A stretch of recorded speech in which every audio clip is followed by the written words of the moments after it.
Honorable Ichungwa, the leader of majority in our National Assembly. Karibu Mheshimiwa. Let's give him a loud applause.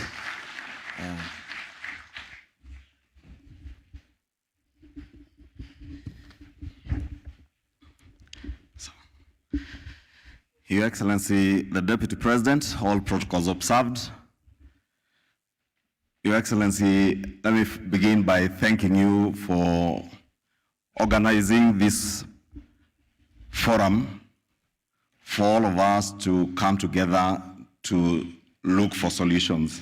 And I want to join you and the CS Kindiki in what you have said, that we must not make this forum and others that will follow to be a finger pointing and blame game forum. Because as the Governor Kirinyaga has said, we must accept that we have a big problem. I think from the statistics that came from Nakada, it's quite clear that this problem is bigger in our region than anywhere else in the country. And it is not that, Your Excellency, the people of the Mount Kenya region are all partakers of drugs and love alcohol more than anything else. Just that by the nature of our people, we are a very enterprising community, and a community that looks for opportunities wherever people think or believe that they'll make money. But I think it is time that we come to the realization that, as many of the speakers that have spoken before me have said, that there has to be a price that we will pay. Our county governments may have to live with the fact that they will lose a few channels of revenue. And so will the national government. I was just engaging with the Acting Commissioner General of KRA, and I was reminding her, in 2015, I sponsored a law, the Alcoholics Amendment Act of 2015, that sought to do two things, three actually. One was to declare alcoholism as a disease, because indeed alcoholism is a disease. And we are asking our religious leaders to preach to our young people the dangers of alcoholism and try to speak them out of alcoholism. But you cannot speak someone out of a disease. You cannot preach someone out of a disease. You have to treat them.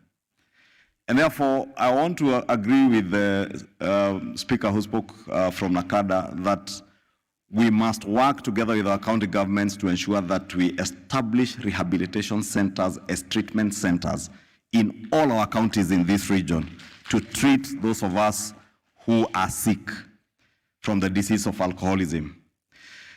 The second objective of that bill or act of parliament was to make alcoholic drinks that are healthy affordable to many of our people.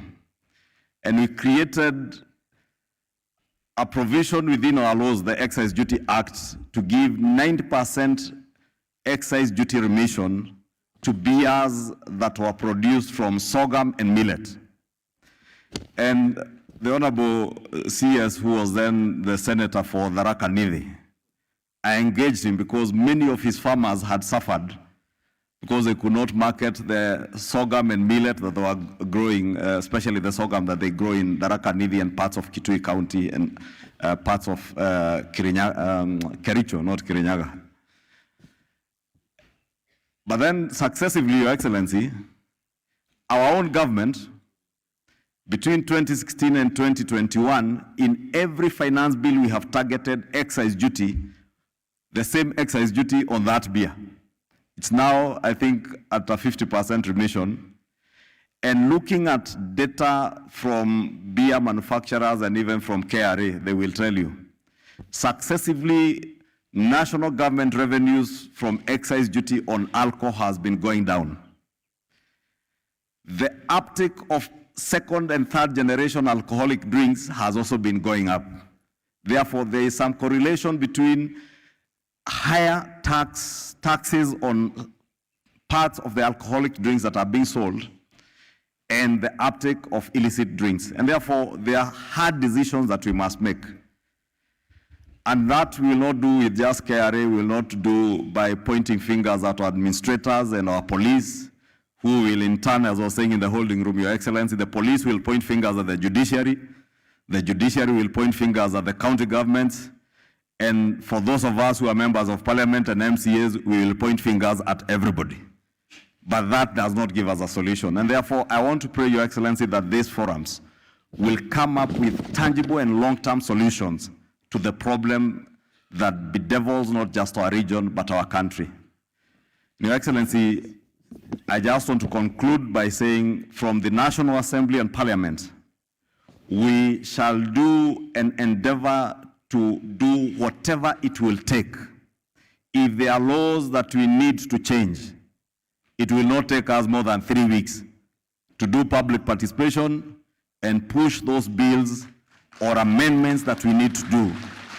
Because we must rescue, as you said, Your Excellency, a generation of young people that is going to waste. In another 10 to 15 years, this region will not have any productive young people. We pride ourselves as a region that we are enterprising, we are productive, we are rich, and we are many. But I was being challenged because when some other data was projected here, and I'm sitting next to my Governor Wamatangi, Kiambu was leading with the highest number of bars, highest number of wines and spirit shops, highest number of bars and restaurants. And I was telling my governor, these bars and restaurants is basically a bar with a bowl of smoky sausages, and they are licensed. But then the other presenter came on education, the regional director education. And we noticed with my governor that between 2019 and 2020, there was an upsurge of ECD students or pupils being registered in ECDs. Then the member of parliament for Nyeri Town and Nomba Ukanini Kega said that Ishioshiana Morashiarero Neado Agetishianyu.